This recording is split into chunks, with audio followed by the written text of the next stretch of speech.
Atlas লায়নের গর্জনে আবারও প্রকম্পিত বিশ্বকাপ, এবারও কাঁপছে বিশ্বকাপ। মরক্কো দ্য অ্যাটলাস লায়ন 4 বছর আগে 2022 আসরে সবাইকে চমকে দিয়ে উঠে গিয়েছিল সেমিফাইনাল পর্যন্ত।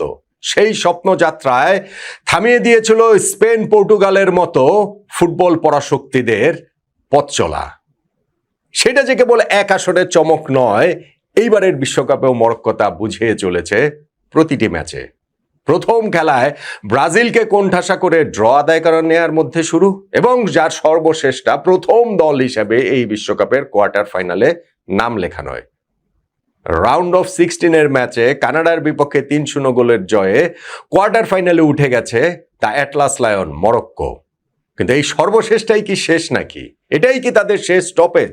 কেননা কোয়ার্টার ফাইনালে মরক্কোকে খেলতে হবে ফ্রান্সের বিপক্ষে, মানে ফ্রান্স প্যারাগুয়ে ম্যাচের বিজয়ীর বিপক্ষে। সেইখানটাতে তো ফ্রান্স জিতবে ধরে নেই যায়। কিন্তু এই মরক্কোকে ফ্রান্সেরও সমীহ করতে হবে। মাঠে নামার আগেই যে তারা জিতে যাবে, ফ্রান্সের জয়টা যে ভীষণ রকমের সহজ হবে, অমনটা ভাবার কোনো কারণ নেই। কানাডার বিপক্ষে আজকের ম্যাচেও তারা আজকে একটা অন্যরকম স্টেটমেন্ট এই মরক্কো দিয়েছে, যেইটা ফ্রান্সের চিন্তার কারণ আছে বই কি।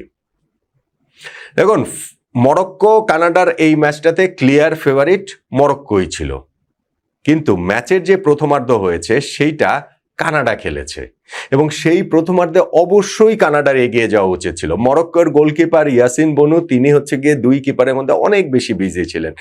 শুরুতেই যদি কানাডা গোলটা আদায় করে নিতে পারত প্রথম 20 মিনিট আধ ঘন্টা ইভেন ফার্স্ট হাফে, সেই ক্ষেত্রে পুরো ম্যাচের সিচুয়েশনটা অন্যরকম হতো। মরক্কো আরও একটু ব্যাকফুটে চলে যায়, কেননা ম্যাচের 21তম মিনিটের সময় তাদের স্টার স্ট্রাইকার ইসমাইল সাইবারিকে মাঠ থেকে বেরিয়ে যেতে হয়েছে ইনজুরির কারণে। এবং এই বিশ্বকাপের গ্রুপ পর্বে 3টা ম্যাচেই সাইবারিক গোল করেছেন। নকআউট পর্বের প্রথম খেলাটাতেও নেদারল্যান্ডসের বিপক্ষে ওই টাই ব্রেকারের ম্যাচ উইনিং পেনাল্টিটাকে তিনিই নিয়েছেন, মানে সেটা তিনি লক্ষ্যভেদ করাতেই দলের জয়টা নিশ্চিত হয়েছে। ফলে এইরকম একটা স্ট্রাইকারকে যখন মরক্কো লুজ করে, এবং পুরো দলটাও ভালো খেলছিল না, কানাডা তাদেরকে মোটামুটি চমকে দিয়েছে তাদের ওই ফাস্ট পেস্ট যে অ্যাটাক সেটার মাধ্যমে, তো গোলটা তারা আদায় করে নিলে ম্যাচটা অন্যরকম হতো। কিন্তু ওই যে আছে না, যে অফ ডে থাকলেও যে জয়টা বের করে নিতে পারে, মরক্কোর যে সেই সামর্থ্যের জায়গাটা রয়েছে, এইটা আবার মরক্কো এই ম্যাচটাতে বুঝিয়ে দিল তাদের সেকেন্ড হাফ পারফরমেন্সের কারণে। সেকেন্ড হাফের শুরুতেই মরক্কো সেই প্রার্থিত কাঙ্ক্ষিত গোলটা পেয়ে যায়, যেই গোলটা আসলে একেবারে ট্রেনিং গ্রাউন্ড থেকে উঠে আসা। কেননা বক্সের ঠিক বাইরে রাইট সাইডে যেই ফ্রি কিকটা কনসিড করেছিল কানাডা, সেইখান থেকে আশরাফ হাকিমির একটা বুদ্ধিদীপ্ত যে স্কোয়ারটা করেছেন তিনি, সেইখানে আজেদিন ওনাহি তার যে ফার্স্ট টাইম শট, সেই শটটা জাল খুঁজে নিল কানাডার কিপারের ঝাঁপিয়ে পড়া বা হাতকে ছাড়িয়ে গিয়ে।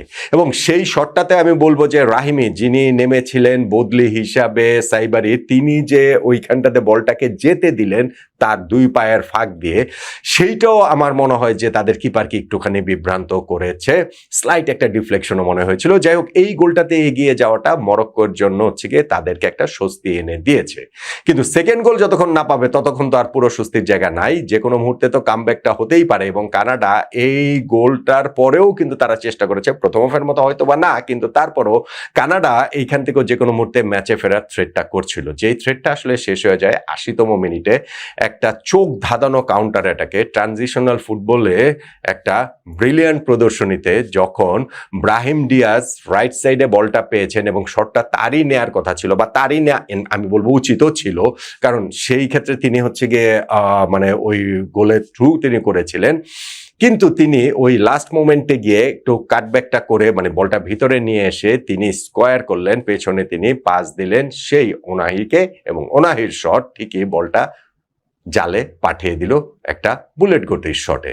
ফলে এই যে 2-0 গোলে লিডটা পেয়ে গেল মরক্কোর, এরপরে আর ম্যাচের রেজাল্ট নিয়ে কোনো রকম কোনো সংশয়ের মধ্যে পড়তে হয় নাই। কানাডা বরং হতোদ্যম হয়ে গিয়েছে যে ম্যাচটা এত ভালো খেললো তারা, কিন্তু গোল পেয়ে গেল মরক্কো। ফলে তাদের ওইখান থেকে আর কামব্যাক করার আর এরপরে ভিজিবল জায়গা নেই। আর তাদের তো আসলে অভিজ্ঞতাও খুব একটা নাই। কানাডা এই ওয়ার্ল্ড কাপের one of the cohost, সেইখানটাতে তারা গ্রুপ পর্ব পেরিয়ে